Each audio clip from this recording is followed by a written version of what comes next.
국민연금 80만 원, 기초연금 40만 원, 소소한 수입 30만 원. 합치면 150만 원. 70대 부부가 한 달을 삽니다. 적다고요? 그런데 이게 대한민국 평균에 가깝습니다. 많은 분들이 묻습니다. 이 돈으로 정말 살 수 있습니까? 오늘은 감정 빼고 숫자로만 이야기합니다. 희망을 팔지도 겁을 주지도 않겠습니다. 그냥 현실입니다. 150만 원. 이 숫자가 어디서 오는지부터 볼게요. 서울 외곽에 사시는 박준호 씨, 72세. 아내 김영숙 씨, 70세. 남편분은 젊었을 때 작은 공장에서 일하셨어요. 가입 기간이 길지 않아서 국민연금이 많지 않아요. 아내분은 중간중간 식당 일하시면서 조금 넣으셨어요. 그래서 금액이 더 적어요. 여기에 기초연금이 붙고요. 남편분이 아파트 경비 일을 조금 하세요. 다 합치면요. 딱 150만 원이에요. 이게 이 부부의 한 달 수입 전부예요. 그런데요. 여기서 중요한 게 있어요. 150만 원이라는 숫자만 보면 안 돼요. 이 돈이 어떻게 구성되어 있는지를 봐야 해요. 박준호 씨 부부는 그나마 나은 편이에요. 국민연금이 두 분 다 나오거든요. 근데 어떤 부부는요. 국민연금 받는 사람이 한 명뿐이에요. 한쪽은 평생 가정주부였거든요. 그러면 구조가 달라져요. 국민연금 하나에 기초연금 붙고 나머지는 어디선가 만들어야 해요. 일을 해서 벌든지 자녀한테 받든지 저축을 깨든지 같은 150만 원인데 안정감이 완전히 다른 거예요. 또 다른 분 얘기도 해볼게요. 경기도에 사시는 이정수 씨 부부. 남편 74세, 아내 71세. 이분들도 한 달 수입이 비슷해요. 근데 구성이 달라요. 남편분이 직장 생활을 꽤 오래 하셨어요. 그래서 국민연금이 좀 넉넉한 편이에요. 대신 소득이 있다 보니까 기초연금은 감액이 됐어요. 나머지는 적금 이자로 채우세요. 이분들은 좀 안정적이에요. 왜냐면 일 안 해도 들어오는 돈이 많거든요. 그런데 문제는요. 어디서 오느냐만 중요한 게 아니에요. 어디로 나가느냐도 봐야 해요. 박준호 씨 부부는 자가예요. 월세가 없어요. 이정수 씨 부부도 자가예요. 역시 월세 없어요. 그래서 버틸 수 있는 거예요. 근데요. 월세 사는 부부는 얘기가 달라져요. 매달 월세가 빠지면요. 150만 원이 110만 원이 돼요. 같은 숫자가 아닌 거예요. 정리하면요. 150만 원이라는 숫자. 이건 그냥 겉으로 보이는 금액이에요. 진짜 중요한 건요. 그 안에 뭐가 들어있느냐, 그리고 뭐가 빠져나가느냐. 이 구조를 알아야 살 수 있다, 없다를 판단할 수 있어요. 박준호 씨 부부는 아직까지는 괜찮다고 하세요. 이정수 씨 부부도 큰 문제 없이 지내고 계세요. 근데 두 분 다 이렇게 말씀하시더라고요. 지금은 괜찮은데 갑자기 무슨 일 생기면 어쩌나 싶어요. 그 무슨 일이 뭔지 다음 이야기에서 본격적으로 들어가 볼게요. 이번에는 좀 다른 분 얘기를 해볼게요. 인천에 사시는 최영호 씨, 73세. 아내분이랑 둘이 사세요. 이분도 한 달 수입이 150만 원쯤 돼요. 앞에서 말씀드린 박준호 씨 부부랑 비슷해요. 근데요. 이분은 상황이 완전히 달라요. 월세를 내거든요.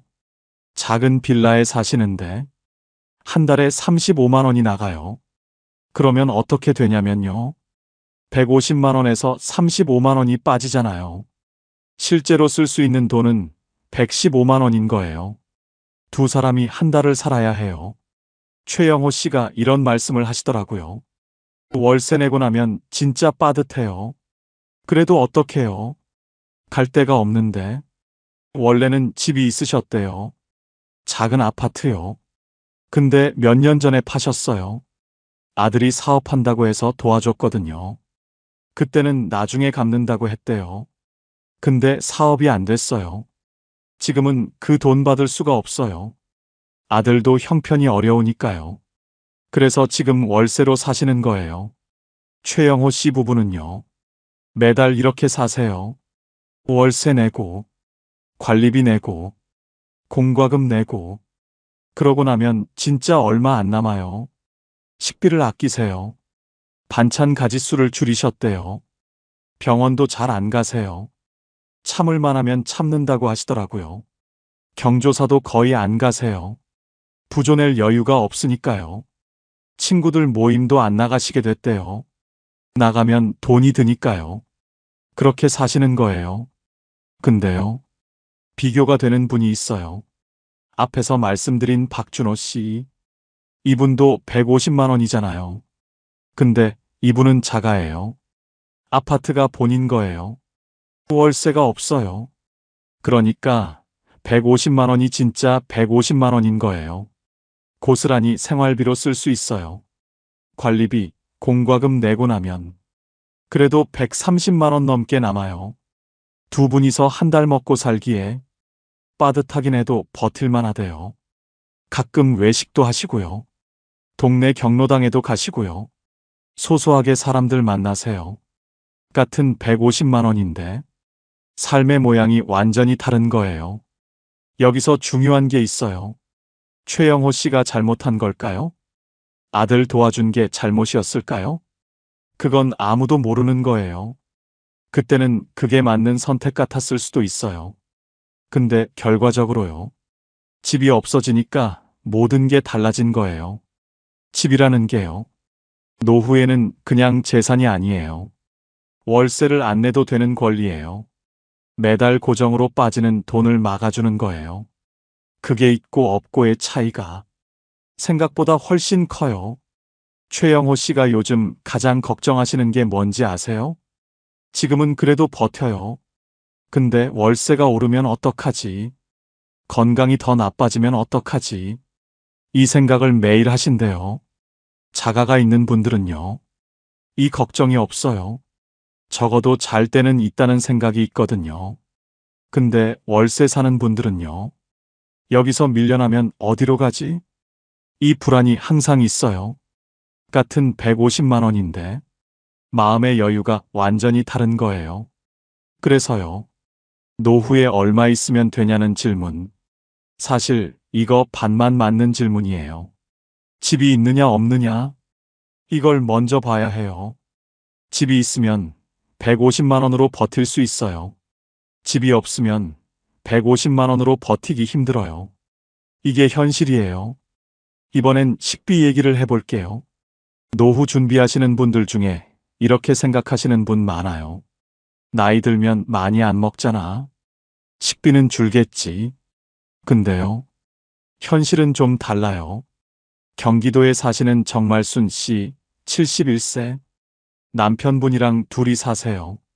이분이 한 달 생활비 정리를 해보셨대요. 제일 많이 나가는 게 뭔지 궁금해서요. 결과가 어땠냐면요. 식비가 제일 많았대요. 진짜 충격이었어요. 우리가 뭘 그렇게 먹는다고. 밖에서 사 먹지도 않는데. 그러시더라고요. 정말순 씨 부부는요. 거의 다 집에서 해 드세요. 아침에 밥 차리고, 점심도 집에서 간단히 먹고, 저녁도 직접 하세요. 외식은 한 달에 한두 번. 그것도 동네 분식집 가는 정도예요. 근데도 식비가 만만치 않대요. 왜 그런지 하나씩 보셨대요. 쌀 사야죠. 반찬거리 사야죠. 간장, 된장, 기름 같은 것도 사야죠. 과일도 드셔야죠. 나이 드니까 과일이 더 중요하대요. 우유도 드시고, 영양제도 사시고, 하나하나는 작아 보여요. 근데 다 합치면 꽤 돼요. 정말순 씨가 이런 말씀을 하시더라고요. 젊었을 때는 아무거나 먹어도 됐어요. 라면 끓여 먹어도 되고, 대충 때워도 됐어요. 근데 지금은 그렇게 못 먹어요. 속이 안 받아요. 몸이 힘들어해요. 그러시더라고요. 나이 들수록 오히려 신경 써서 드셔야 해요. 부드러운 거, 소화 잘 되는 거, 영양 있는 거. 그러다 보면 싼 걸로만 못 사게 돼요. 여기서 중요한 게 있어요. 식비를 너무 아끼면요. 다른 데서 돈이 나가요. 어디서 나가냐면요. 병원에서 나가요. 정말순 씨 이웃에 사시는 분이 있대요. 혼자 사시는 할머니. 그분이 식비를 엄청 아끼셨대요. 반찬도 대충 드시고, 고기나 생선은 거의 안 드시고, 돈 아껴야지 하면서요.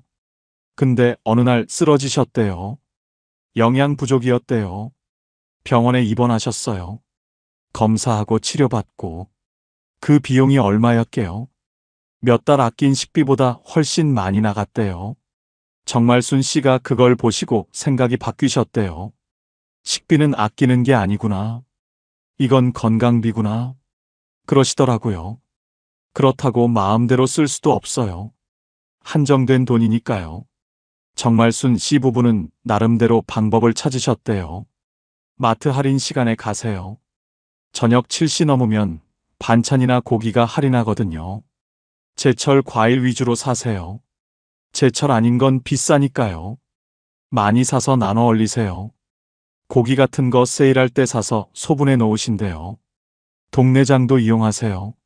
마트보다 쌀 때가 있대요. 그렇게 해서 조금이라도 줄이시는 거예요. 근데요. 그래도 한계가 있어요. 두 사람이 한 달 먹는데 아무리 아껴도 40만 원 밑으로는 힘들대요. 조금 여유 있게 드시려면 50만 원은 필요하대요. 150만 원에서 50만 원이 식비로 나가면요. 100만 원 남는 거예요. 여기서 다른 것들 다 해결해야 해요. 정말순 씨가 마지막에 이런 말씀을 하셨어요. 식비 줄여야지 맨날 생각해요. 근데 막상 줄이면 몸이 힘들어요. 그래서 요즘은 생각을 바꿨어요. 식비는 그냥 고정이다. 이건 안 건드린다. 다른 데서 아껴야지. 여기서 아끼면 안 되겠더라고요. 이게 정말순 씨가 몇 년 살면서 얻은 결론이래요. 노후의 식비. 생각보다 안 줄어요. 오히려 더 신경 써야 해요. 이것도 현실이에요. 앞에서 식비 얘기했잖아요. 매달 나가는 돈이요. 근데요. 진짜 무서운 건 따로 있어요. 병원비예요. 이건 매달 나가는 게 아니에요. 어느 날 갑자기 터져요. 부산에 사시는 김순자 씨, 74세. 남편분이랑 둘이 사세요. 이분 부부도 한 달에 150만 원 정도로 사셨어요. 빠듯하긴 했지만 그럭저럭 버텼대요. 근데 작년에 일이 생겼어요. 남편분이 쓰러지셨거든요. 뇌경색이었어요. 김순자 씨가 그날을 아직도 생생하게 기억하신대요. 아침에 일어나는데 말을 이상하게 하시더라고요. 얼굴도 좀 이상하고. 그래서 바로 119 불렀어요. 다행히 빨리 병원에 갔대요. 골든타임 안에 치료를 받으셨대요. 근데요. 문제는 그 다음이었어요. 입원을 하셨어요. 2주 정도요. 퇴원하고 나서도 재활을 해야 했어요. 팔다리가 좀 불편해지셨거든요. 재활병원에 한 달 계셨어요. 그러고 나서도 통원 치료를 하셨어요. 몇 달 동안이요. 그동안 돈이 얼마나 나갔는지 아세요? 김순자 씨가 나중에 계산해 보셨대요. 본인 부담금만요. 몇백만 원이 나갔대요. 진짜 하늘이 무너지는 줄 알았어요. 김순자 씨가 그러시더라고요. 우리 돈이 그렇게 없는 줄 몰랐어요. 비상금이라고 조금 모아뒀는데 그게 순식간에 없어졌어요. 보험이 있긴 했대요. 근데 다 되는 게 아니더래요. 입원비는 일부 나왔대요. 근데 재활병원은 안 되는 게 많았대요. MRI 찍고 검사하고 이런 거 하나하나가 다 돈이래요. 간병비도 있었어요. 김순자 씨 혼자서 간병을 다 못하시니까요.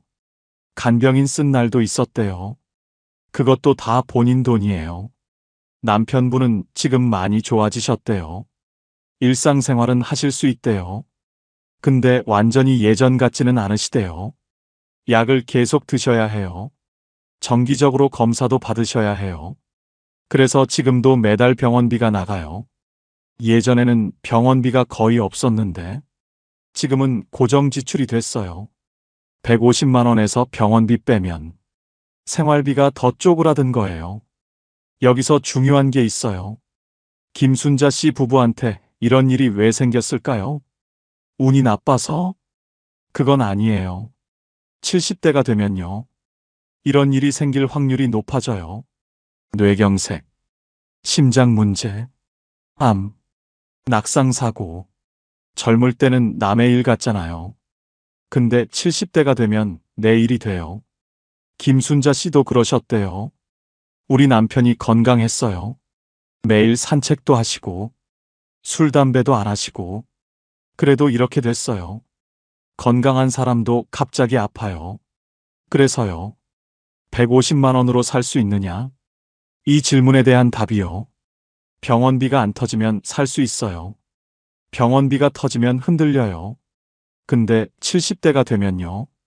병원비가 안 터진다는 보장이 없어요. 그래서 비상금이 중요한 거예요. 매달 생활비 말고 따로 있어야 하는 돈이요. 김순자 씨가 요즘 주변 분들한테 이런 말씀 하신대요. 제발 비상금 만들어 놔라. 나도 있긴 있었는데 모자랐다. 더 많이 있었으면 덜 힘들었을 거다. 그러시면 다들 이렇게 대답하신대요. 그걸 누가 몰라. 근데 그 돈이 어디 있어? 맞아요. 다들 아세요. 근데 없어요. 그게 현실이에요.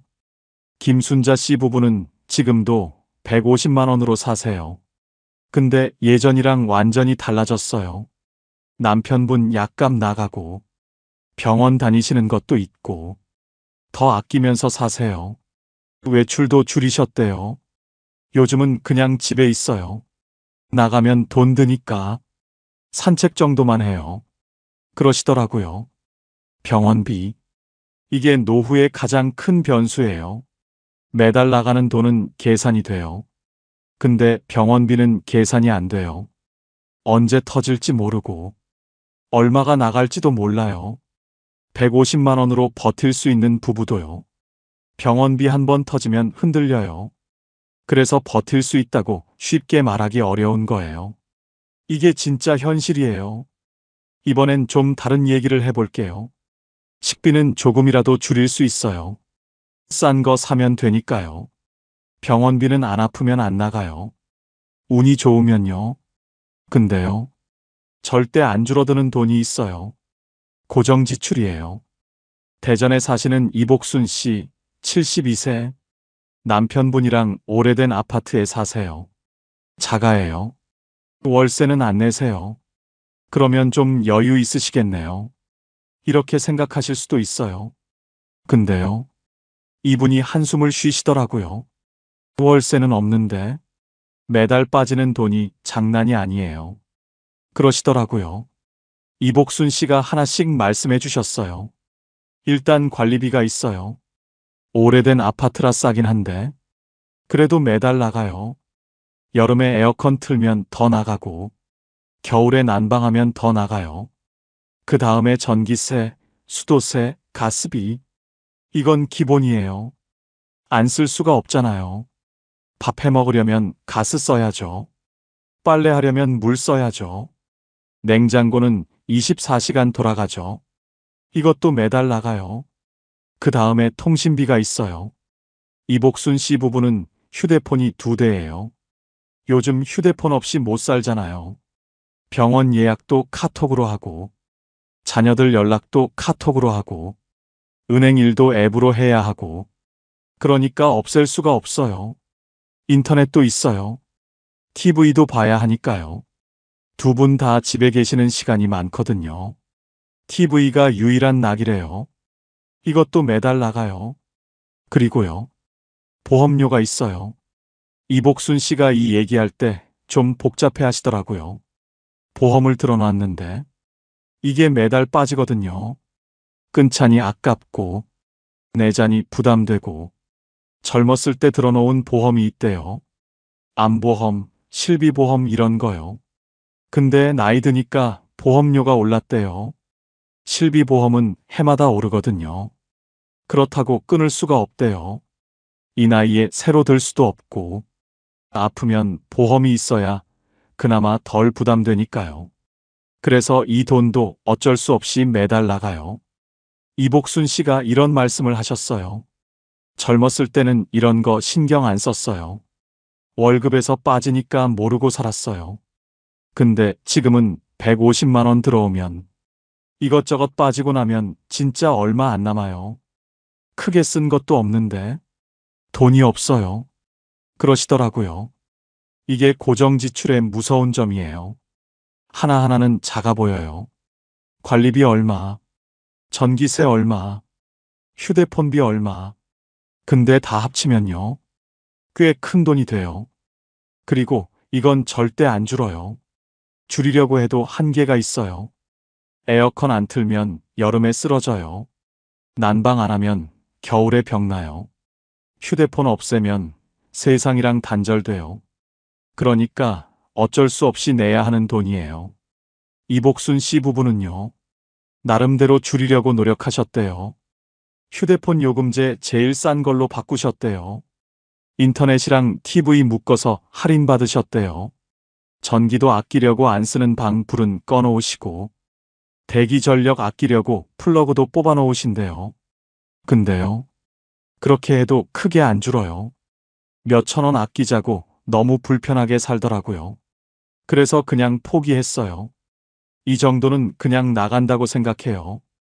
그러시더라고요. 여기서 중요한 게 있어요. 150만 원이 들어오면요. 이 고정 지출이 먼저 빠져요. 그러고 나서 남는 돈으로 살아야 해요. 식비 쓰고, 병원비 쓰고, 경조사비 쓰고. 근데 고정 지출이 많으면요. 남는 돈이 적어지잖아요. 그래서 더 빠듯해지는 거예요. 이복순 씨가 마지막에 이런 말씀을 하셨어요. 사람들이 그래요. 집 있으면 됐지 뭘 걱정하냐고. 근데 집 있어도 나가는 돈이 있어요. 관리비, 공과금, 보험료.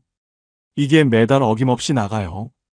집 있으면 다 해결되는 줄 알았는데 아니더라고요. 이것도 현실이에요. 고정 지출은 안 줄어요. 줄이고 싶어도 못 줄여요. 이걸 알고 계셔야 해요. 챕터 6 사람을 만나면 돈은 더 든다. 약 2100자. 여기까지 듣고 이렇게 생각하실 수도 있어요. 그러면 그냥 집에만 있으면 되지. 안 나가면 돈 안 쓰잖아. 맞아요. 안 나가면 돈 덜 써요. 근데요. 그렇게 살 수 있을까요? 광주에 사시는 박영자 씨, 73세. 남편분이랑 둘이 사세요. 이분이 한때 그렇게 사셨대요. 돈 아끼려고 밖에 안 나가셨대요. 박영자 씨 부부도 한 달 수입이 빠듯하셨대요. 그래서 아끼려고 하셨어요. 경조사를 안 가셨대요. 부조 내기가 부담되니까요. 친구들 모임도 빠지셨대요. 나가면 밥값이라도 내야 하니까요. 동창회도 안 가셨대요. 회비 내야 하고, 거기서 또 밥 먹고, 이것저것 돈이 드니까요. 우리는 형편이 안 돼서 그렇게 말씀하시고 안 나가셨대요. 처음엔 괜찮았대요. 돈이 좀 아껴지더래요.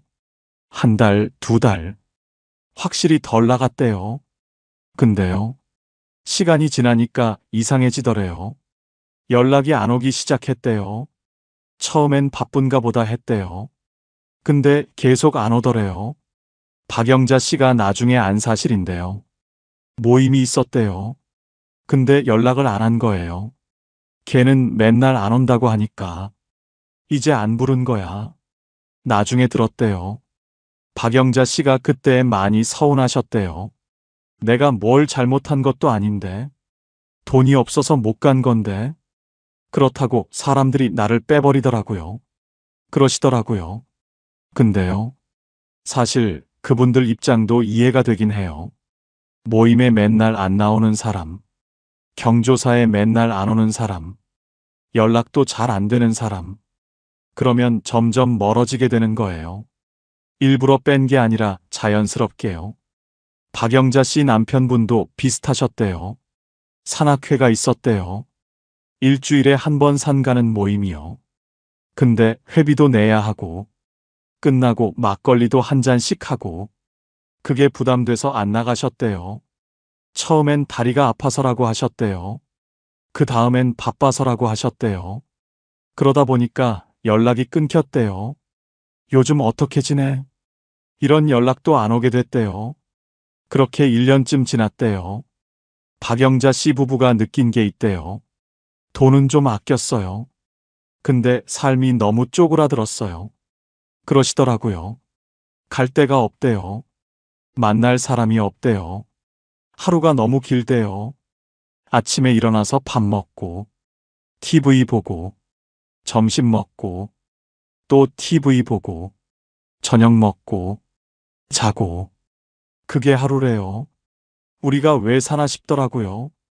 박영자 씨가 그렇게 말씀하시더라고요. 그래서 다시 나가기 시작하셨대요. 돈이 좀 들어도 사람을 만나야겠다. 이렇게 살면 안 되겠다. 그렇게 생각하셨대요. 경조사도 다시 가시기 시작했대요. 부조는 적게 내시더라도 얼굴은 비추시래요. 친구들 모임도 가끔 나가세요. 매번은 못 가도 두세 달에 한 번은 가세요. 남편분도 산악회 다시 나가세요. 회비가 부담되면 막걸리 자리는 빠지시고 산만 같이 가세요. 그랬더니 달라지더래요. 돈은 좀 더 나가요. 근데 마음이 달라요. 만날 사람이 있으니까. 기다려지는 날이 있으니까. 그게 얼마나 중요한지 몰랐어요. 박영자 씨가 그러시더라고요. 여기서 중요한 게 있어요. 사람을 만나면 돈이 들어요. 이건 사실이에요. 근데 사람을 안 만나면요. 삶이 너무 좁아져요. 노후에 돈만 중요한 게 아니에요. 사람도 중요해요. 완전히 끊으면 안 돼요. 적당히 유지하는 게 필요해요. 그 적당히가 쉽지 않은 거예요. 돈이 빠듯하면요. 150만 원으로 사는 분들이 힘든 이유 중 하나가 이거예요. 생존은 되는데 삶이 좁아져요. 이것도 현실이에요. 여기까지 여러분들 이야기를 들어봤어요. 다들 비슷한 돈으로 살고 계세요. 한 달에 150만 원 안팎이요. 근데요. 상황이 다 달랐어요. 어떤 분은 그럭저럭 괜찮다고 하시고, 어떤 분은 너무 힘들다고 하시고, 어떤 분은 지금은 버티는데 불안하다고 하세요. 같은 돈인데 왜 이렇게 다를까요? 공통점을 한번 정리해 봤어요. 괜찮다고 하시는 분들, 이분들한테는 세 가지가 있었어요. 첫 번째, 집이 있어요. 월세가 없어요. 그러니까 150만 원이 진짜 150만 원인 거예요. 매달 30만 원, 40만 원씩 빠지는 게 없어요. 이게 생각보다 커요. 최영호 씨 부부 기억나시죠? 월세 내시는 분이요. 이분은 150만 원 받아도 115만 원으로 사셔야 했어요. 집이 없으니까요. 두 번째, 큰 병이 없어요. 병원비가 안 터졌어요. 아직까지는요. 김순자 씨 부부 기억나시죠? 남편분이 뇌경색 오신 분이요. 이분은 병원비 한 번 터지니까 다 흔들렸어요. 비상금도 다 썼고, 지금도 매달 병원비가 나가요. 병이 없으면 150만 원으로 버텨요. 병이 오면 150만 원으로 안 돼요. 세 번째, 비상금이 따로 있어요. 매달 쓰는 돈 말고 따로 모아둔 돈이 있어요. 이게 왜 중요하냐면요. 노후에는 예상 못한 일이 생겨요. 갑자기 아프거나, 집 수리해야 하거나, 자녀한테 급하게 돈 줘야 하거나, 이럴 때 비상금이 있으면 버텨요. 없으면 무너져요. 괜찮다고 하시는 분들은요. 지금 당장 쓸 돈 말고, 혹시 모를 돈이 따로 있었어요. 정리하면요. 150만 원으로 살 수 있는 조건, 이 세 가지가 다 있어야 해요. 집이 있고, 큰 병이 없고, 비상금이 따로 있고, 이 세 가지 중에 하나라도 없으면요. 150만 원으로 살기 힘들어져요. 근데요. 여기서 냉정한 얘기를 하나 할게요. 이 세 가지 다 갖추기가 쉽지 않아요. 집이 있는 분은 그래도 많으세요. 평생 일해서 집 한 채 마련하신 분들이요. 근데 큰 병이 없을 수 있을까요?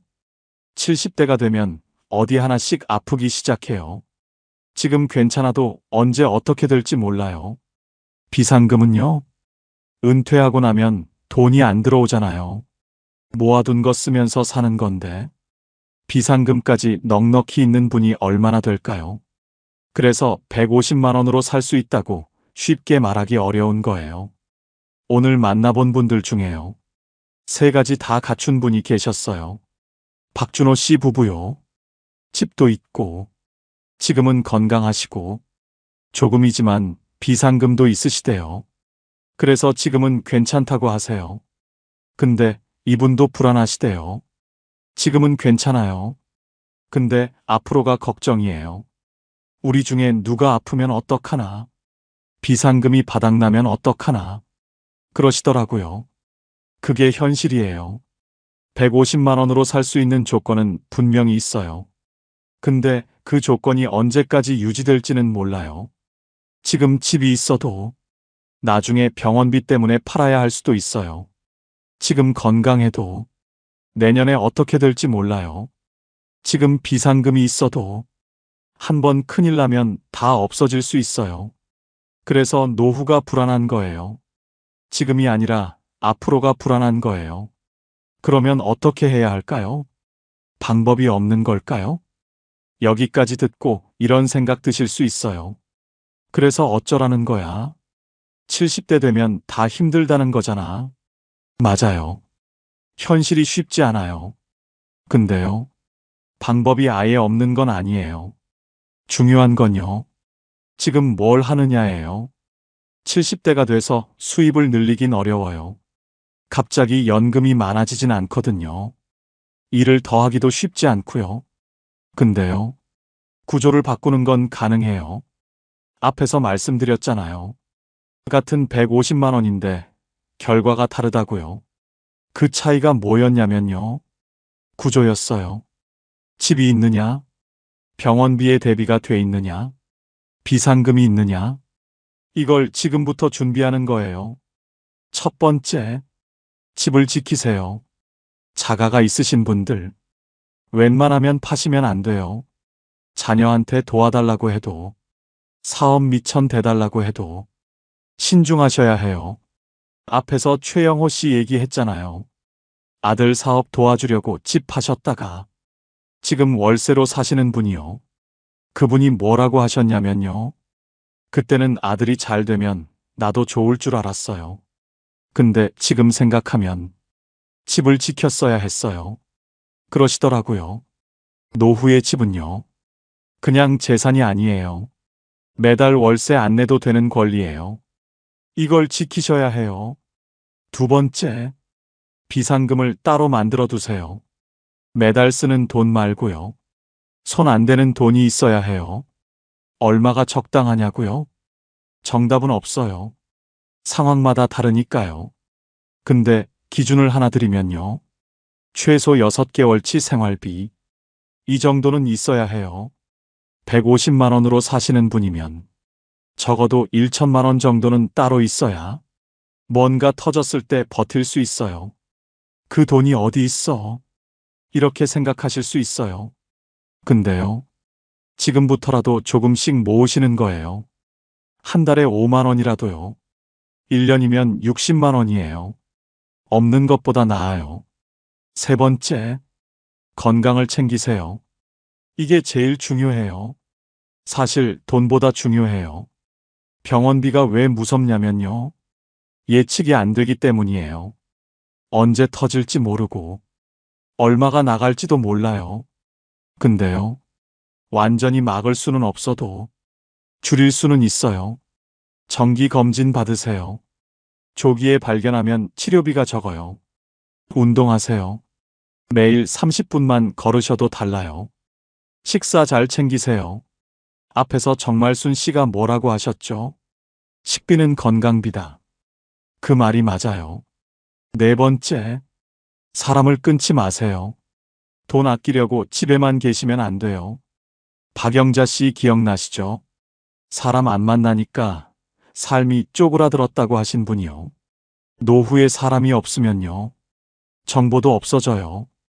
이런 지원금 나왔대. 저기 병원 좋대. 이거 신청하면 돈 나온대. 이런 정보가 다 사람한테서 와요. 그리고요. 힘들 때 기댈 때도 없어져요. 사람을 만나는데 돈이 좀 들어도 이건 아깝지 않은 돈이에요. 마지막으로요. 받을 수 있는 건 다 받으세요. 기초연금 받고 계시죠? 혹시 못 받고 계신 분 있으시면 주민센터 가서 꼭 확인해 보세요. 그 외에도 지원금이 많아요. 난방비 지원, 통신비 감면, 의료비 지원, 이런 거 모르고 안 받으시는 분들 많거든요. 나는 해당 안 되겠지. 이렇게 생각하지 마시고 일단 물어보세요. 주민센터 가시면 다 알려줘요. 지역마다 다르니까 직접 확인하시는 게 좋아요. 정리하면요. 70대가 돼서 돈을 갑자기 늘리긴 어려워요. 근데 구조를 바꾸는 건 가능해요.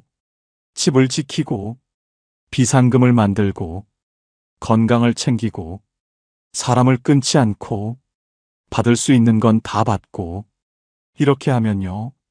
같은 150만 원이라도 버틸 수 있는 힘이 달라져요. 지금 준비하는 사람과 안 하는 사람, 5년 뒤, 10년 뒤가 완전히 달라요. 그게 현실이에요. 오늘 이야기를 정리해 볼게요. 70대 부부, 월 150만 원. 살 수 있느냐, 없느냐? 이 질문에 대한 답은요. 그때그때 다르다예요. 집이 있으면 버텨요. 없으면 힘들어요. 건강하면 버텨요. 아프면 흔들려요. 비상금이 있으면 버텨요. 없으면 무너져요. 같은 150만 원인데 상황에 따라 결과가 완전히 달라요. 오늘 만나본 분들 다들 열심히 사셨어요. 젊을 때 일하고 가족 챙기고 나름대로 준비도 하셨어요. 근데 노후가 되니까 생각보다 빠듯하더래요. 예상 못한 일도 생기고 계획대로 안 되는 것도 많고 그래도요. 다들 버티고 계세요. 하루하루 살아가고 계세요. 이것만 기억하세요. 노후는 매달이 아니에요. 한 번의 변수에서 결정돼요. 갑자기 아플 때, 갑자기 목돈이 필요할 때, 그때 버틸 수 있느냐 없느냐, 그게 노후의 질을 결정해요. 그래서 지금 준비하셔야 해요. 지금이 제일 빠르거든요. 오늘 이야기가 도움이 되셨다면요. 주변에 비슷한 고민하시는 분께 공유해 주세요. 혼자 걱정하시는 분들 많거든요. 나만 이런가 하시는 분들이요. 아니에요. 다들 비슷해요. 그래서 같이 알고 같이 준비하면 좋겠어요. 다음에도 현실적인 이야기로 찾아올게요. 끝까지 들어주셔서 감사합니다. 70세인데 지금 통장에 있는 돈으로 앞으로 20년을 버틸 수 있을까요? 많은 어르신들이 마음속으로 한 번쯤은 이렇게 생각해 보셨을 거예요. 특히 70세 전후가 되면 지출은 줄지 않는데 들어오는 돈은 일정해지다 보니 내가 어느 정도는 가지고 있어야 안심이 되는지 더 궁금해지죠. 오늘은 70세 이후의 생활에서 가장 흔하게 겪는 지출 흐름을 바탕으로 누구나 바로 확인해 볼 수 있는 현실적인 기준 금액을 말씀드리려고 합니다.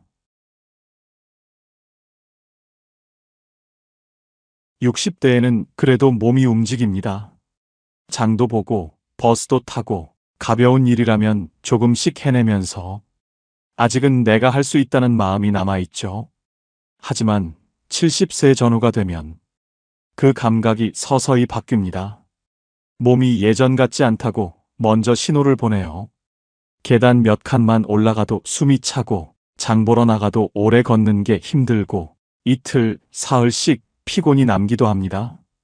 이 나이가 되면 대부분의 어르신들이 속으로 이런 생각을 하십니다.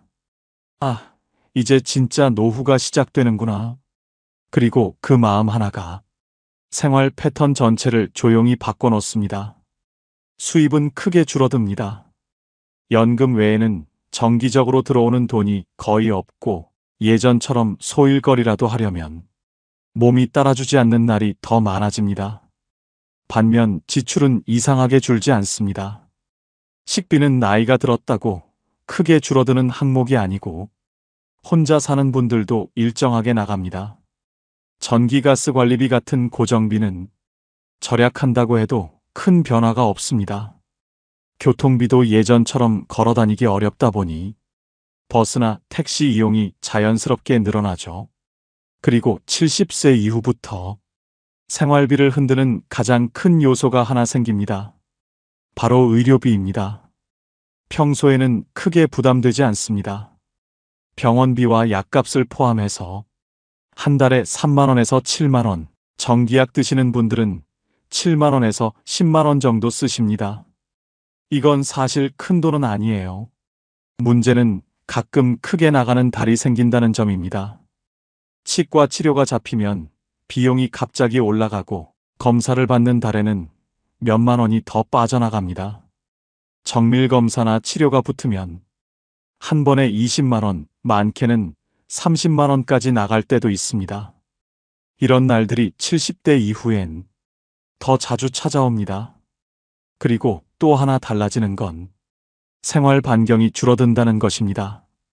예전처럼 직접 고치고 해결하던 일들이 몸이 불편해지면 남에게 부탁하는 일이 많아집니다. 택시를 부르게 되는 횟수도 자연스럽게 늘고 급하게 필요한 물건을 가까운 편의점에서 바로 사버리는 일도 늘어납니다. 이렇게 새어나가는 지출이 눈에 띄지 않게 조금씩 늘어납니다. 그렇다고 70세가 되면 무조건 힘들어진다는 이야기를 하려는 건 아닙니다. 오히려 그 반대입니다. 70세는 앞으로의 생활을 다시 정리할 수 있는 마지막 골든타임입니다. 아직 건강도 큰 틀에서 유지되고 있고 판단력도 또렷하고 생활 구조를 바꾸기에도 늦지 않았습니다. 이 시기에는 자신의 지출 흐름을 한 번쯤 제대로 들여다보는 게 정말 중요합니다. 나는 앞으로 얼마나 쓰게 될까? 어떤 부분은 지금부터 줄여야 할까? 급하게 돈이 들어갈 상황엔 어떻게 대비해야 하지? 이런 질문을 스스로에게 던져보는 시기입니다. 70세는 누구에게나 찾아오는 나이입니다. 이 나이에 가장 크게 달라지는 건 많이 버는 게 아니라 나도 모르게 새어나가는 돈이 늘어난다는 점입니다. 이 사실 하나만 제대로 이해해도 앞으로의 10년, 20년을 훨씬 안정적으로 지낼 수 있습니다. 그래서 오늘 이야기를 통해 70세 이후의 생활을 다시 한번 차분하게 정리해 보셨으면 합니다. 70세가 넘으면 많은 분들이 이렇게 말합니다. 집에서만 지내는데 왜 생활비가 예전처럼 줄지 않지? 조용히 사는 것 같은데도 지출은 이상하게 그대로거나 오히려 조금씩 올라가죠. 이게 70세 이후 생활의 가장 큰 특징입니다. 먼저 식비부터 달라집니다. 예전처럼 장을 크게 보진 않지만 먹는 양이 아주 많이 줄어드는 건 아니에요. 혼자 사는 분들도 밥, 반찬, 과일, 유제품까지 챙기다 보면 생활 패턴은 단순해져도 식비는 크게 줄지 않습니다. 나이가 들수록 자극적인 음식은 피하고 부드럽고 소화 잘 되는 음식 위주가 되기 때문에 오히려 단가가 조금 올라가는 경우도 있어요. 가끔 외식 한 번 하면 금방 늘어나는 것도 이 지출 패턴이죠. 그 다음은 전기가스 관리비처럼 꼭 나가는 고정비입니다. 이 비용은 나이를 먹는다고 줄지 않습니다. 예전엔 하루 종일 밖에 있다가 집에 들어왔지만 70세 이후에는 대부분의 시간을 집 안에서 보내요.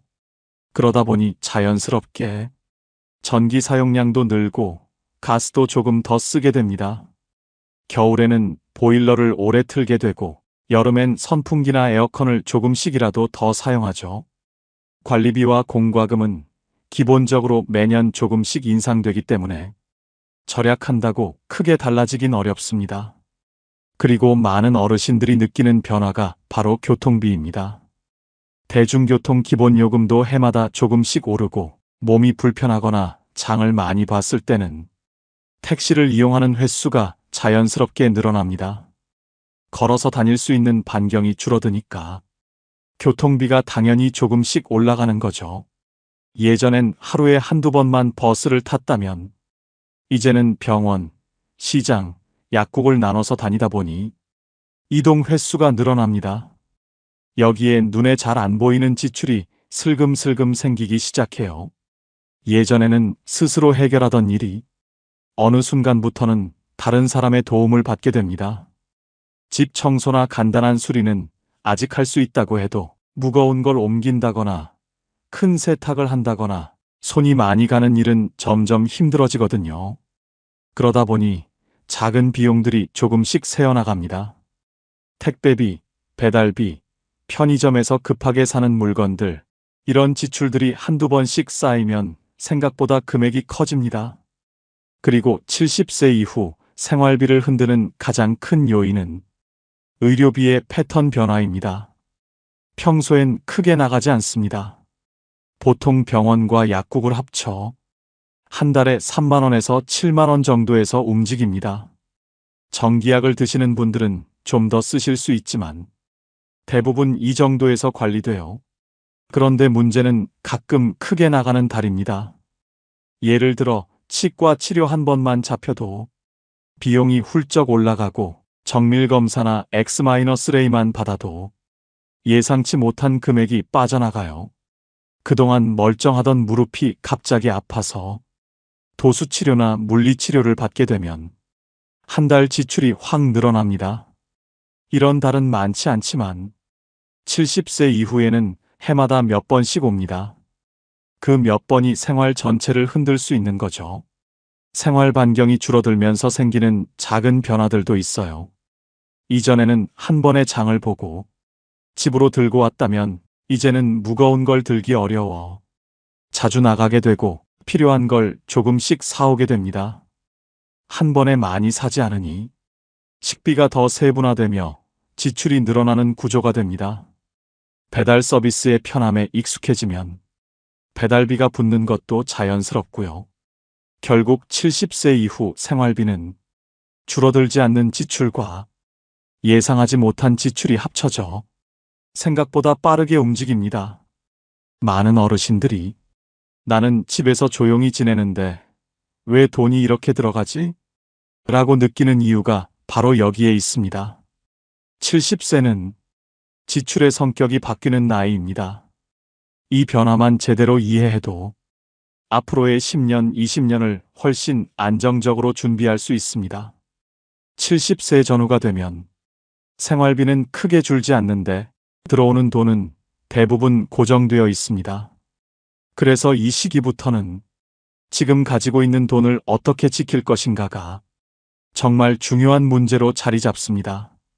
이때 꼭 알아두면 좋은 개념이 하나 있습니다. 바로 현금 여력, 쉽게 말하면 급할 때 바로 꺼내 쓸 수 있는 여유 자금입니다. 왜 이게 중요할까요? 노후의 지출은 대부분 예상할 수 있지만 문제는 예상하지 못한 달에 갑자기 나타나는 비용입니다. 생활비는 매달 비슷하게 나갑니다. 식비, 공과금, 교통비 등은 나이가 들어도 꾸준히 유지되는 비용이죠. 이건 크게 바뀌지 않기 때문에 계획만 잘 세우면 관리가 됩니다. 하지만 노후에는 가끔 등장하는 불규칙한 지출이 문제입니다. 예를 들어 병원비는 평소엔 크게 안 나가지만 검사나 치료가 잡히면 그달만 유난히 지출이 커집니다. 치과 치료나 물리치료처럼 누가 예측하기 어려운 비용이 갑자기 튀어나올 수 있어요. 그리고 이런 상황은 한 해에 한 번도 아닐 수 있고 3번, 4번 생길 때도 있습니다. 이제 몸이 예전 같지 않기 때문에 이런 예상 못한 지출이 반복될 가능성이 60대보다 훨씬 높아지는 거죠. 여기서 현금 여력이 필요해집니다. 적어도 생활비 2년치 정도는 안정적으로 가지고 있는 것이 좋다는 말은 실제 많은 전문가들이 공통적으로 이야기하는 기준이에요. 왜 2년일까요? 그 기간 동안은 갑작스러운 일이 와도 연금이나 고정 수입만으로 버티기 어렵기 때문입니다. 생활비 몇 달분만 남겨두면 큰 비용이 한두 번 나오자마자 금방 바닥을 드러내니까요. 또 하나 중요한 건 의료비 비상금입니다. 병원 약국비 자체는 대체로 일정하지만 정밀검사나 치료가 반복되면 생활비 안에서 감당하기 어려울 때가 있습니다. 그래서 어느 정도 의료비 대비 자금을 따로 확보해두면 갑자기 복부에 통증이 생기거나 무릎이 아파서 병원에 가야 하는 상황에도 불안함이 훨씬 줄어듭니다. 그리고 노후 지출에서 자주 등장하는 또 하나의 요소가 가족 관련 지출입니다. 자녀나 손주를 위해 생각보다 큰 돈이 나갈 때가 종종 생기죠. 평소엔 신경 안 쓰던 비용인데 갑자기 몇십만 원 혹은 그 이상이 필요할 때도 있습니다. 이런 지출은 예측이 어렵고 또 마음이 약해져 거절하기도 쉽지 않아서 더 부담이 됩니다. 그렇기 때문에 생활비, 의료비, 가족 관련 지출까지 포함해 언제든 사용할 수 있는 현금 여력이 있어야 70세 이후의 삶이 흔들리지 않습니다. 그리고 이 여력은 특별한 상황이 올 때만 쓰는 돈이어야 해요. 생활비 부족을 매달 메우는 돈이 아니라 예상하지 못한 일이 생겼을 때 나를 지켜주는 안전망 같은 존재입니다. 또 하나 기억해야 할 점이 있습니다. 70세 이후에는 새로운 수입원을 만들기가 어렵다는 사실입니다. 60대에는 그래도 소일거리라도 할 기회가 있었지만 70세 이후엔 몸이 따라주지 않아서 갑자기 지출이 생기면 그걸 다시 채우기가 쉽지 않습니다. 그래서 지출을 줄이는 것보다 먼저 현금 여력을 확보하는 것이 더 중요해지는 나이가 바로 70세입니다. 노후는 길고 어떤 일이 언제 생길지 아무도 알 수 없습니다. 현금 여력은 그 불확실한 순간에 나를 지켜주는 가장 현실적인 준비입니다. 이걸 알고 준비하느냐, 그냥 흘러가듯 버티느냐에 따라 70세 이후의 삶이 완전히 달라집니다. 혼자 사는 70세의 생활은 부부가 함께 지내는 것과는 정말 많이 다릅니다. 같은 금액을 가지고 있어도 혼자 지낼 때는 돈의 움직임이 훨씬 빠르게 느껴집니다. 왜냐면 모든 지출을 혼자 감당해야 하고 조금만 아파도 돌봐줄 사람이 없어서 비용이 더 쉽게 새어나가거든요. 먼저 혼자 사는 분들의 생활비는 줄 것 같지만 잘 안 줄어드는 비용이 대부분입니다. 식비가 대표적이에요. 두 사람이라면 나눠 먹을 수 있지만 혼자서는 한 번에 적당히 사는 것이 어려워서 자주 사고 자주 버리고 자주 다녀야 합니다. 신선한 음식 위주로 사다 보면 가격이 조금씩 올라 있는데 혼자서는 그 부담을 그대로 받아내야 하죠. 그래서 생활비를 줄이려고 해도 생각보다 크게 줄지 않습니다. 그리고 혼자 살면 집안일 하나하나가 더 무거워집니다. 전등을 갈아야 할 때, 가구를 옮겨야 할 때, 청소나 세탁이 힘들어서 도와달라고 부르면 그 비용이 그대로 생활비에 추가됩니다. 이런 작은 지출들이 매달 꾸준하게 생기는 게 문제예요. 70세 이후에는 몸이 조금만 불편해도 남의 도움을 받는 일이 늘어나기 때문에 혼자 사는 분들은 이 비용을 반드시 고려해야 합니다. 또 한 가지, 혼자 있는 분들은 주거비에 대한 부담이 큽니다. 아무도 대신 나눠낼 사람이 없잖아요. 월세든 관리비든 모든 고정비가 오롯이 본인이 감당해야 할 비용입니다. 그래서 주거비가 안정적이지 않으면 생활 전체가 흔들릴 수 있어요. 방이 조금 좁아도 관리비 안정적인 곳, 시설이 오래돼도 난방 잘 되는 곳, 이런 기준을 더 꼼꼼하게 보게 되는 이유도 여기에 있습니다. 그리고 혼자 사는 분들이 가장 조심해야 할 부분이 바로 의료비입니다. 평소에는 한 달에 3만 원에서 7만 원 정도로 크게 부담되지 않지만 문제는 누구에게나 오는 돌발 상황이에요. 치과 치료가 잡히거나 허리 무릎 통증이 갑자기 심해지거나 정밀 검사를 받아야 할 때는 한 번에 비용이 확 올라갑니다. 부부라면 서로 도와주며 병원비 외 비용을 줄일 수 있는데, 혼자일 때는 교통비, 간식비, 약값 등 자잘한 비용까지 혼자 감당하게 됩니다. 또 혼자 사는 분들일수록 감정적 지출이 늘어나는 특징이 있어요. 외롭다 싶으면 작은 선물이라도 사보고, 식욕이 없거나 컨디션이 좋지 않으면 간단히 사먹는 일이 많아지고, 손주에게 용돈을 쥐어주는 횟수도 느낌대로 늘어나는 경우가 많습니다. 이런 지출은 계획에 넣어두지 않으면 생활비에 부담을 주기 쉬워요. 그래서 혼자 사는 70세라면 얼마를 가지고 있어야 한다보다 어떤 구조로 돈이 빠져나가는가를 정확히 이해하는 게 훨씬 중요합니다. 주거비, 식비, 의료비, 자잘한 생활비, 미리 대비하지 못한 부수 비용까지 모든 것의 무게가 한 사람에게 집중되기 때문에 조금만 흔들려도 전체가 무너지기 쉬운 구조예요. 누구나 금액 자체에 신경이 쓰이지만 사실 혼자 사는 분들에게 가장 중요한 건 예상 가능한 지출과 예상하지 못한 지출을 나눠서 관리할 수 있는 힘입니다. 생활비는 매달 고정적으로 들어가는 부분이고, 의료비와 갑작스러운 비용은 언제든지 튈 수 있는 변수입니다. 이 두 가지를 따로 생각해두면 급하게 돈이 필요해졌을 때 생활 자체가 흔들리지 않게 됩니다.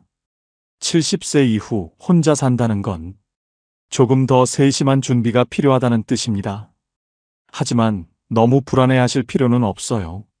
지금부터라도 생활비 흐름을 정확히 알아두고 어떤 부분을 조금 더 줄일지, 어떤 부분은 꼭 챙겨야 할지 정리만 잘 해두면 혼자서도 충분히 안정적으로 지낼 수 있습니다. 혼자라는 것이 부담이 되는 순간이 올 수도 있지만 준비되어 있는 사람에게 노후는 그리 흔들리지 않는 삶이 됩니다. 오늘 이야기가 그 준비의 첫걸음이 되었으면 합니다. 부부가 함께 사는 70세의 노후는 겉으로 보기엔 든든하고 안정적인 것 같지만 막상 안으로 들어가 보면 혼자 사는 것보다 훨씬 복잡한 흐름으로 지출이 움직입니다. 두 사람이 함께 있으니 적게 들 것 같지만 실제로는 두 사람이 지내는 만큼 생활의 결이 더 세밀하게 갈라지거든요. 부부의 지출에서 가장 먼저 눈에 띄는 건 식비입니다. 둘이 함께 먹으면 당연히 절약될 거라 생각하지만 현실은 조금 다릅니다. 입맛도 다르고 건강 상태도 다르고 새벽에 속이 불편하다며 죽을 끓여야 하는 날도 생깁니다. 그래서 70대 부부 기준 월 식비는 보통 60만 원 안팎에서 움직입니다. 나이가 들수록 신선한 재료를 찾고 간편식보다 직접 만든 음식을 먹어야 속이 편하니 식비는 의외로 쉽게 줄지 않아요. 두 번째로 중요한 항목은 주거 관련 고정비입니다. 여기에는 전기, 가스, 수도 관리비 같은 생활의 바탕이 되는 비용들이 포함돼요.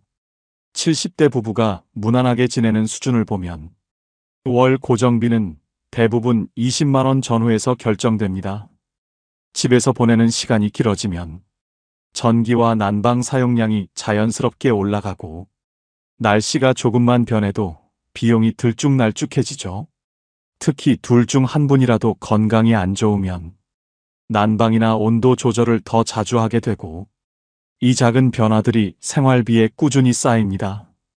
하지만 70대 부부의 지출에서 가장 큰 변수를 만드는 건 단연 의료비입니다.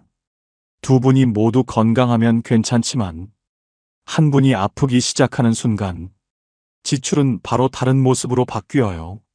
정기적인 진료와 약값만 챙겨도 평소엔 두 분 합쳐 10만 원대 중반에서 관리되지만 문제는 특별한 달입니다. 치과 치료나 검사가 겹치면 그달 의료비가 훌쩍 올라갑니다. 두 분 중 한 분이 불편하면 다른 한 분이 함께 병원에 가야 하고 택시 이동, 외식, 간식비 같은 작은 지출도 따라 붙습니다. 이 모든 것이 의료비와 함께 눈에 보이지 않게 불어나게 됩니다. 70세 이후에는 지출이 크게 튈 만한 순간들이 생각보다 자주 찾아옵니다. 몸이 예전 같지 않으니 움직이는데 덜컥 겁이 나기도 하고 집안일을 도와달라고 부르면 그 비용도 생활비 위에 올라가요. 청소, 세탁, 간단한 수리, 예전에는 직접 하던 것들이 이제는 비용을 주고 맡겨야 하는 일이 많아집니다. 여기에 부부라서 생기는 특유의 감정 기반 지출도 있어요. 손주 용돈, 자녀들 생일 챙김, 기념일의 작은 외식. 이런 지출은 계획에 넣지 않아도 자연스럽게 생겨나는 비용입니다. 크지 않은 금액들이지만 누적되면 생활비를 압박하는 요소가 되죠. 이건 부부라서 생기는 따뜻한 지출이지만 노후 생활에서는 반드시 고려해야 합니다. 부부의 지출에서 중요한 건 얼마가 드느냐보다 어떤 상황에서 지출이 갑자기 늘어나는가입니다. 둘 중 한 분의 건강이 흔들리면 다른 한 분의 생활까지 동시에 흔들립니다. 같이 지내는 장점이 큰 만큼 위험도 함께 증가하는 구조예요. 부부의 노후가 불안정해지는 건 큰 사건보다 이렇게 작은 변화들이 동시에 찾아올 때입니다. 그래도 부부의 노후에는 분명한 힘이 있어요. 서로 챙기고 지켜보고 혼자가 아니라는 것이 지출이 늘어나는 상황에서도 마음의 균형을 잡아줍니다. 하지만 안정적인 노후를 만들려면 최소한의 지출 흐름은 반드시 알고 있어야 해요. 식비는 60만 원대, 고정비는 20만 원대, 평소 의료비는 10만 원대 중반. 이 세 가지 흐름만 정확히 알고 있어도 부부의 노후는 훨씬 예측 가능해집니다. 지출이 줄지 않는다는 현실을 인정하고 그 위에서 균형을 잡아가는 것이 70세 이후 부부가 살아가는 방식입니다. 크게 불안해할 필요도 없고 허황된 목표를 세울 필요도 없어요. 내가 쓰는 돈의 흐름을 알고 흔들릴 때 대비할 힘만 갖추면 부부의 노후는 지금보다 훨씬 단단해질 수 있습니다. 살다 보면 이런 생각을 할 때가 있어요.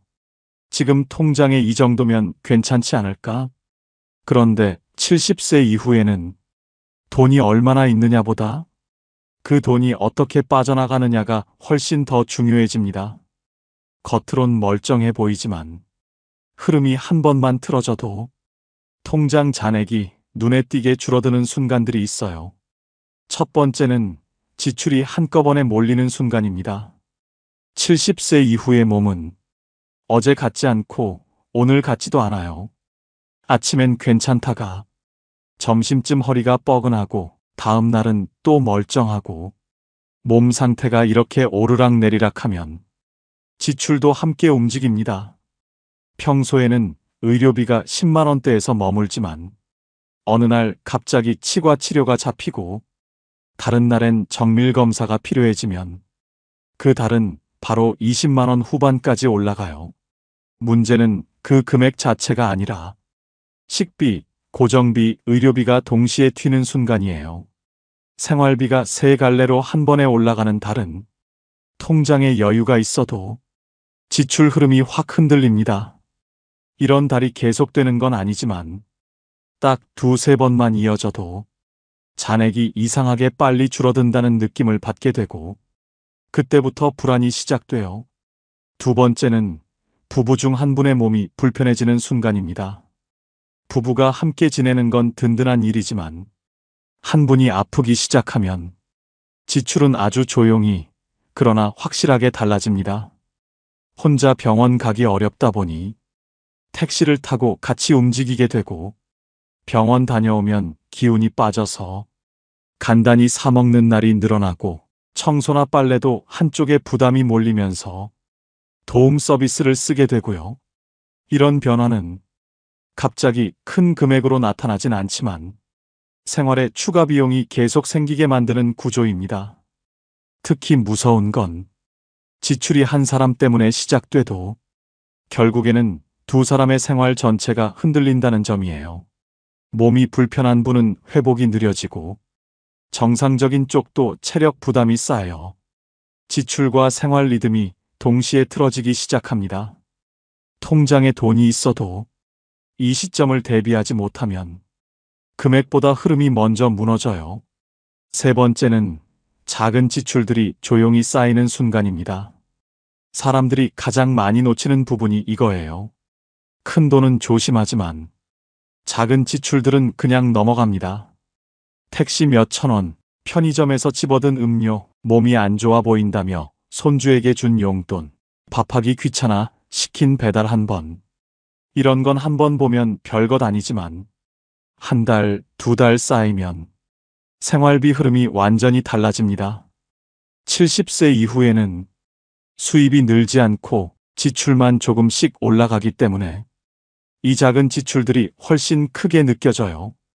결국 나중엔 나는 큰 돈 쓴 적이 없는데 왜 잔액이 줄지?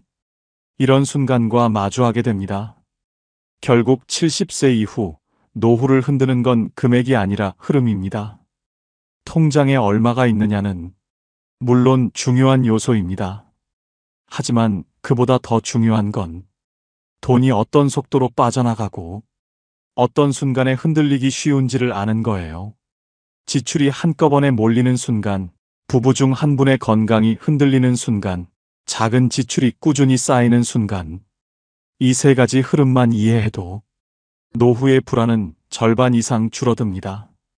그리고 바로 이 다음에서 그렇다면 70세엔 결국 얼마를 갖고 있어야 안정적인가?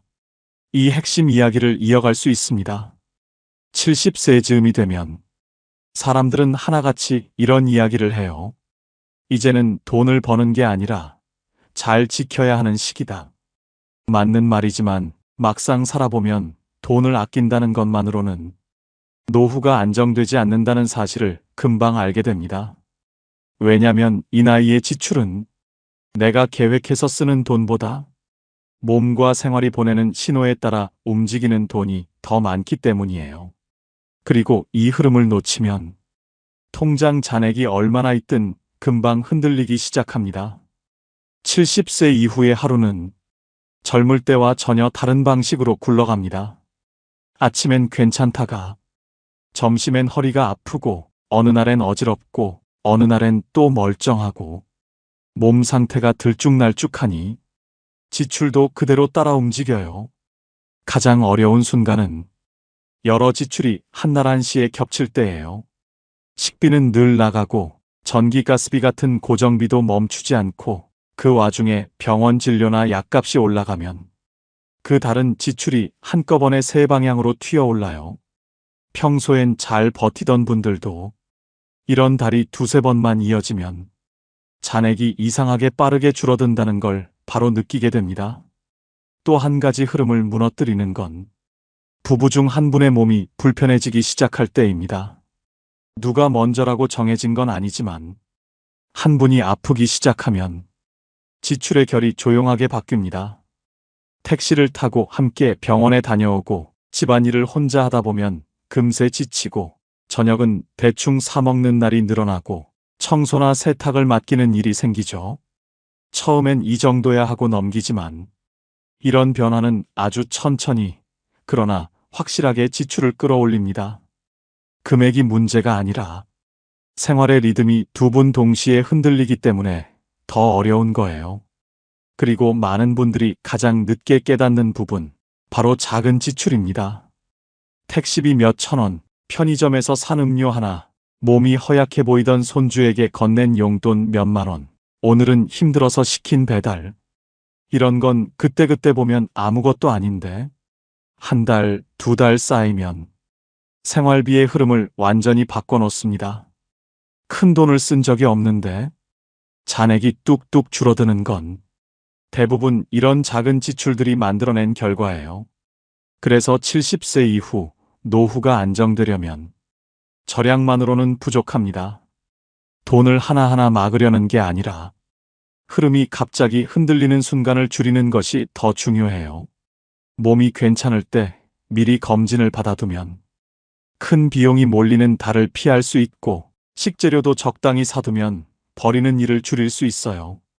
외출해야 할 일이 여러 개라면 하루에 묶어서 해결하면 택시비도 줄고 힘든 날과 괜찮은 날을 구분해서 생활 패턴을 조정하는 것만으로도 지출 폭발을 막을 수 있습니다.